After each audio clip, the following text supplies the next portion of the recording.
KGMU में professor हैं, और सुरेश जी, ये तीनों के तीनों प्रोफेसर हम भी थे।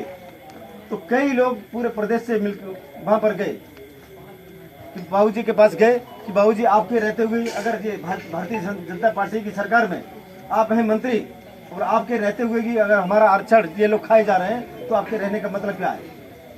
तो पहले आयोग में अवगत कराया लिखित में, अपनी ही सरकार में रहते हुए अपनी सरकार की आलोचना की, ये आपने गड़बड़ किया, इसको सुधार लीजिए। उन्होंने आश्वासन दिया कि नहीं ऐसा नहीं होगा, और उसके बाद भी उन्होंने जब सुधारने का काम किया, मजबूरी में भारतीय जनता पार्टी छोड़ने का काम किया। भारतीय जनता पार्टी से जब हम लोग आए सपा में, तो आप सभी लोग जानते हैं, एक तरफ विचारधारा की बात चल रही थी।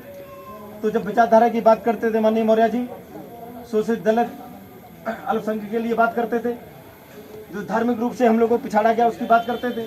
तो चूंकि अम्बेडकर मैदान में जो एक मार्च निकाला गया तो उस मार्च का मैं भी साक्षी हूँ। वहाँ हम लोगों के ऊपर FIR हुई, और उसके बाद हम लोग मंत्री जी ने कहा सापत ताड़त परस कहता विप्र पूजा सगावई संता पूजा ही विप्र ज्ञान गुण ही ना शूद्र गुण गुण ज्ञान प्रवीणा। साफ देता हुआ, मारता हुआ, पीटता हुआ और गुणों से हीन व्यभिचारी अगर कोई ब्राह्मण है तो वो पूजनीय है,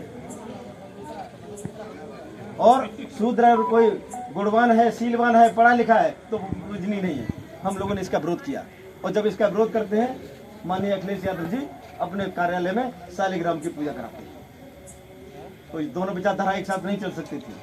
बाबा साहब की विचारधारा और समांती विचारधारा एक साथ नहीं चल सकती थी।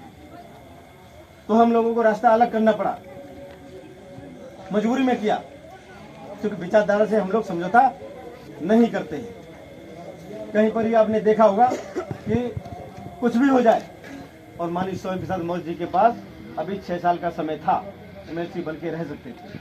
भारतीय जनता पार्टी में रहते, चुपचाप रहते, बन के रह सकते थे, लेकिन उन्होंने विचारों के साथ समझौता नहीं किया।